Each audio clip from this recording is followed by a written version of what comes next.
नमस्कार दोस्तों, आप सभी का स्वागत है एक बार फिर से हमारे चैनल वास्तुशास्त्र ग्रंथ की बात पर। दोस्तों, इस दुनिया में जितनी भी चीजें होती हैं वह खास और शक्तिशाली होती हैं। आपको बता दें, इसी प्रकार से मधुमक्खी का छत्ता होता है जिसको मधुमक्खी बड़ी मेहनत और परिश्रम से बनाती है। हिंदू पुराणों के हिसाब से मधुमक्खी के छत्ते में एक अलग ही दिव्य शक्ति और तांत्रिक शक्तियां छुपी होती हैं जिससे आप अपनी मनोकामना भी पूरी करवा सकते हैं। आपने बिल्कुल सही सुना। हिंदू पुराणों के हिसाब से मनोकामना पूर्ति के लिए मधुमक्खी का छत्ता सबसे ज्यादा शुभ माना जाता है, जो आपके हर मनोकामना को पूरा कर सकता है। चाहे जितनी ही बड़ी मनोकामना हो, उसको आप लोग पूरा करवा सकते हैं सही तरीके का इस्तेमाल करके मधुमक्खी के छत्ते का।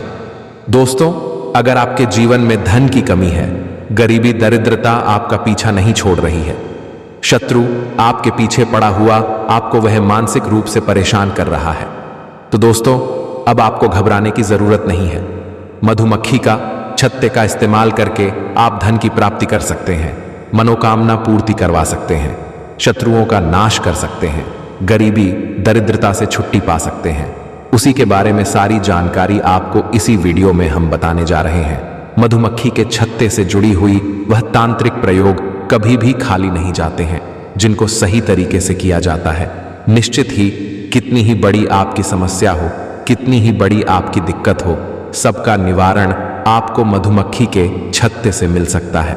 दोस्तों, आज आपको मधुमक्खी के छत्ते के बारे में वह जानकारी और चमत्कारी गुण पता चलने जा रहे हैं जो आपको पूरे ब्रह्मांड में कोई नहीं बताएगा, लेकिन हमारे चैनल पर आपको सारी जानकारी मुफ्त में मिल जाएगी। इसीलिए आपसे सबसे पहले निवेदन है, कमेंट बॉक्स में हर हर महादेव लिख दें, ओम नमः शिवाय लिख दें, ताकि भगवान भोलेनाथ का आपको आशीर्वाद मिल सके। वीडियो लाइक कर दीजिएगा और चैनल सब्सक्राइब कर दीजिएगा। दोस्तों, हमारे चैनल पर हिंदू पुराणों से जुड़ी एक एक जानकारी स्पष्ट रूप से लाई जाती है। अगर आप भी हिंदू पुराणों के बारे में एक एक जानकारी जानना चाहते हैं तो चैनल सब्सक्राइब करना मत भूलिए। दोस्तों, सबसे पहले एक बात जान लीजिए, हिंदू पुराणों के हिसाब से मधुमक्खी के छत्ते में माता दुर्गा का वास माना जाता है कि माता दुर्गा का वास मधु के छत्तों में होता है। मधुमक्खी के जो छत्ते होते हैं वह मधुमक्खी बहुत मेहनत परिश्रम से बनाती है। इसमें लाखों मधुमक्खियों की मेहनत लगती है। अब आप एक बात जान लीजिए, जिस जगह दिव्य शक्तियों का वास होता है, मधुमक्खी छत्ते अपना वहीं पर बनाती है। जैसे पेड़, घर, खाली कमरे जहां पर भूत पिशाच भी होते हैं, वहां पर भी मधुमक्खियों का छत्ता आप लोग पा जाएंगे। कई बार आपने देखा होगा, कई ऐसे खाली घर पड़े रहते हैं, वहां पर ऑटोमेटिक मधुमक्खियां आ जाती हैं, अपना छत्ता बनाकर वापस चली आती हैं। इसका सिर्फ एक कारण होता है, दिव्य शक्तियां या ऐसी शक्तियां जो बहुत ताकतवर होती हैं, वहां पर मधुमक्खियां अपना छत्ता जरूर बनाती हैं। दोस्तों, जिस प्रकार से कोयले की खान में हीरा पाया जाता है, उसी प्रकार से दिव्य शक्ति जहां होती है वहां पर मधुमक्खियों का छत्ता पाया जाता है। हिंदू पुराणों के हिसाब से साफ साफ कहा गया है कि अगर आपके घर में मधु लगातार आ रही है, जा रही है, आपके घर की छत पर मधुमक्खियों ने अपना छत्ता बना लिया है, तो समझ जाइए आपके घर में काला जादू हो रखा है। नकारात्मक ताकतें आपके घर में आ चुकी हैं। अब आपको सावधान होने की जरूरत है। दोस्तों, मधुमक्खियां अपना छत्ता इसलिए बनाती हैं ताकि आपको कष्ट से निवारण मिल सके। तांत्रिक ताकतों का आप लोग इस्तेमाल करके काला जादू, भूत प्रेत, इन सबको भगा सकते हैं।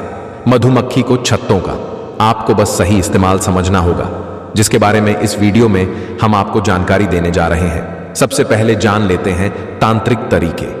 मधुमक्खी के छत्ते के सबसे पहला तरीका यह है कि अगर आपका मन कहीं नहीं लगता है, आपका काम नहीं चल रहा है, व्यापार नहीं चल रहा है और आपका मन हमेशा विचलित रहता है, तो समझ जाइए आपके ऊपर काला जादू हो रखा है, भूत प्रेत आपके पीछे लगा हुआ है। लेकिन मधुमक्खी के छत्ते के अंदर जो मोम होता है, अगर वह आप प्राप्त कर लेते हैं और 11 दिन तक अपने कमरे में उसको जलाते हैं, किसी भी दीपक पर रखकर उस पर आप बाती भी लपेट सकते हैं। सिर्फ 11 दिन अगर आपने यह प्रयोग कर लिया, आपके ऊपर कितनी ही बड़ा काला जादू हो रखा है, कितना ही बड़ा भूत प्रेत आपके पीछे पड़ा हुआ है, वह आपके पीछे से हट जाएगा। आपके ऊपर जो काला जादू हो रखा है वह आपके ऊपर से खत्म हो जाएगा। कभी भी भूत आपके पीछे मुड़ के नहीं देखेगा। सिर्फ 11 दिन आपको यह करना होगा। दूसरा आपको बता दें, अगर आप अपनी मनोकामना पूर्ति करवाना चाहते हैं दोस्तों, मनोकामना पूर्ति के लिए तांत्रिक लोग जो होते हैं वह अलग अलग तरीके का प्रयोग बताते हैं, लेकिन हिंदू पुराणों के हिसाब से मनोकामना पूर्ति के लिए मधुमक्खी का छत्ता जो होता है वह बहुत ज्यादा शुभ माना जाता है। और अगर आप मनोकामना पूर्ति करवाना चाहते हैं तो मधुमक्खी के छत्ते का प्रयोग आपको सही तरीके से करना होगा। कैसे करना, चलिए आपको बताते हैं, ध्यान दीजिएगा। मधुमक्खी के छत्ते का आपको मोम प्राप्त करना होगा। आपको किसी भी पीपल का एक पत्ता सिर्फ लेना है और मधुमक्खी के छत्ते से जो आपने मोम प्राप्त किया है उसको इस आकार में लाना है कि आप पत्ती को उसमें फंसा सके। आपको सिर्फ इतना करना है और 11 दिन जाकर किसी भी नदी में, ध्यान रखिएगा, तालाब नहीं, नदी में इसको परिवहन करना है। आपने 11 दिन मधुमक्खी के छत्ते से प्राप्त की हुई मोम से जो पीपल का पत्ते को उसमें फंसाया है और 11 दिन तक उसको परिवहन करवाया है। किसी भी नदी में इस प्रक्रिया से आपकी मनोकामना जरूर पूरी होगी। ध्यान रखिएगा, जब आप इस पीपल के पत्ते को और मोह को परिवहन करवा रहे होंगे, आग बंद करके अपनी इच्छा जरूर बोलिएगा। लगातार 11 दिन तक इतना करने पर कितनी ही बड़ी आपकी मनोकामना हो, उसकी पूर्ति जरूर होगी।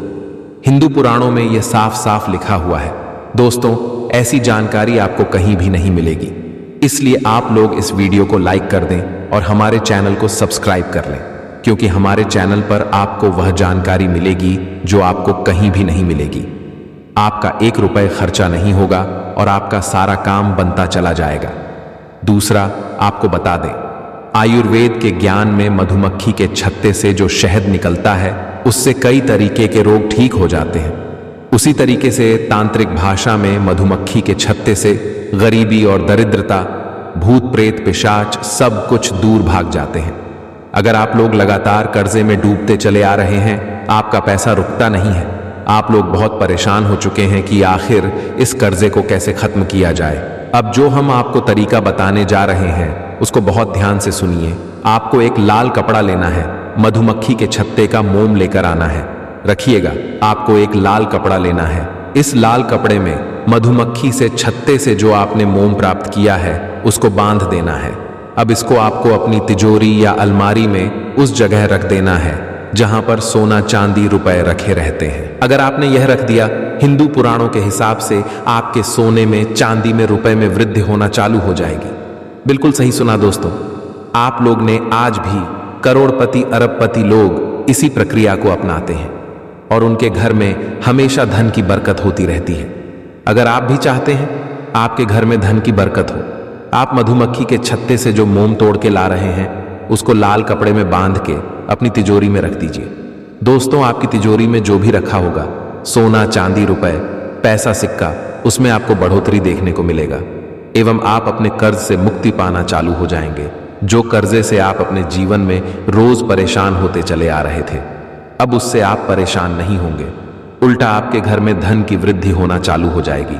इस बात पर कमेंट सेक्शन में एक बार जय महालक्ष्मी जरूर लिख दें ताकि आपको महालक्ष्मी का आशीर्वाद मिल सके। अब जो हम आपको तरीका बताने आ रहे हैं, आप उससे अपने शत्रु का नाश कर सकते हैं। कैसे, बहुत ध्यान से सुनिए। आपको मधुमक्खी के छत्त की मोम लेनी है। आपको काली हल्दी ढूंढ के लानी है। ध्यान रखिएगा, काली हल्दी ढूंढ के लाइए। इसको मधुमक्खी के जो छत्ते से आपने मोम प्राप्त की उसमें मिला दीजिए। ये मिला करके आपको अपने शत्रु का नाम बोल के किसी भी तालाब में ले जाकर इसको फेंकना है। तालाब, नदी में कहीं भी आप फेंक सकते हैं। तालाब, नदी, नहर में एवं अपने शत्रु का नाम बोलना है। 11 दिन अगर आपने यह काम कर लिया तो जो शत्रु आपका नाश करना चाहता था, जो आपके पीछे पड़ा था, आपका विनाश करना चाहता था, वह आपको देख के भी घबराना चालू हो जाएगा। वह आपके नाम से भी कतरा नहीं लग जाएगा और वह कोशिश करेगा किसी तरीके से आपसे मित्रता करने की। अगर उसने सपने में भी आपको नुकसान कराने के बारे में सोच लिया, उसको वहां तक डर लगने लग जाएगा। दोस्तों, ये सब जो हम आपको प्रयोग बता रहे हैं, ये हिंदू पुराणों में साफ साफ लिखे हुए हैं। हिंदू ग्रंथों में साफ साफ इनका उल्लेख है, जिसको हम लोग छानबीन के लेकर आते हैं ताकि हमारे देश के जितने भी हिंदू भाई बहन हैं उनका भला हो सके। लेकिन आपसे एक निवेदन था दोस्तों कि हमारा वास्तुशास्त्र ग्रंथ की बात है, इसका एक मकसद है जनहित और जन कल्याण। हम कोशिश कर रहे हैं कि जितने भी गरीब भाई बहन हैं उन तक हिंदू पुराणों की वो बातें पहुंचा सके जो उनको कहीं भी सीखने को नहीं मिलती हैं। इसीलिए आप हमारे चैनल को सब्सक्राइब तो कीजिए। इस चैनल को गरीब भाइयों तक पहुंच दीजिए ताकि वह गरीब भाई हो या हिंदू भाई बहन हो, उनका भी भला हो सके। क्योंकि उनका अगर भला होगा तो आपको पुण्य मिलेगा, आपको पुण्य मिलेगा तो हमको पुण्य मिलेगा और हम सब पुण्य के भागीदार हो जाएंगे। दोस्तों, कमेंट बॉक्स में हर हर महादेव जरूर लिखिए और वीडियो लाइक करना मत भूलिए। का हर हर महादेव।